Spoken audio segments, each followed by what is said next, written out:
Common आजकल ये चीज़ होने लगी है कि हम लोग कोई पेट के प्रॉब्लम के लिए डॉक्टर के पास जाते हैं और डॉक्टर हम लोग को मेंटल हेल्थ की दवाइयाँ दे देते हैं. ये क्या हो रहा है? That's a very important and very interesting point actually. क्या होता है कि इसको हम लोग बोलते हैं ब्रेन गट एक्सिस. ओके. देखिए, पेट में जो नर्व्स होती है ना, जो अंतड़ियाँ हमारी होती हैं, जो पेट होता है, उसकी बहुत एक फाइन मूवमेंट होती है एंड इसको वो धीरे धीरे खाने को हजम करके पचा के नीचे लेके जाती है. ओके.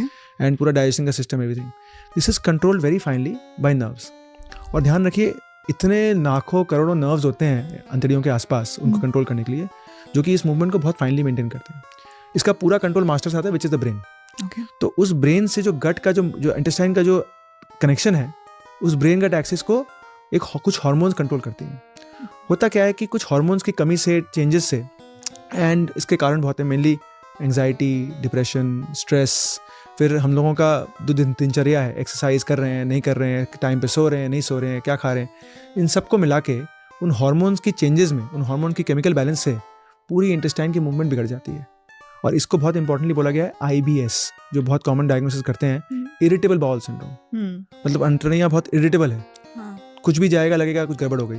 थोड़ा सा खाएंगे लगेगा पेट फूल गया, थोड़ा खाएंगे लगेंगे पॉटी जाए. बहुत कॉमन देखेंगे आप, कोई इंपॉर्टेंट मीटिंग है, कहीं जाना है, पॉटी का प्रेशर आ जाता है, अरे जाना है मुझे तो रुक जाओ भाई, 2 दिन में होके आता हूँ. It's very common and this is why does it happen, because that acute stress, छोटा सा स्ट्रेस है, वो कुछ है नहीं खास, it triggers a specific hormone change which causes कि हाँ गट मूवमेंट को बढ़ जाए एक बार.